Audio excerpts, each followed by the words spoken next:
Hi everyone, as you know from my post at Steam, I am making candle. Currently I am at the R&D stage. So today I am going to do a review burn. So this candle has been cured for 7 days. The fire is okay, no dancing fire, no mushrooming. The pool is even.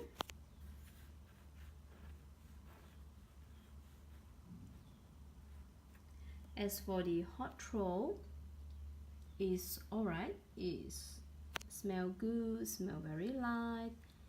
And as for the wick, I have a bit of concern because I think the wick is a bit too big. I'm using Eco 10 for this 7 cm diameter.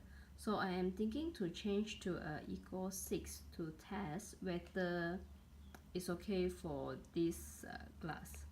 This is a 70-gram glass, 70-gram wax, and hopefully for the next round the fire can be a bit smaller so it can burn a bit longer. See you for my next video.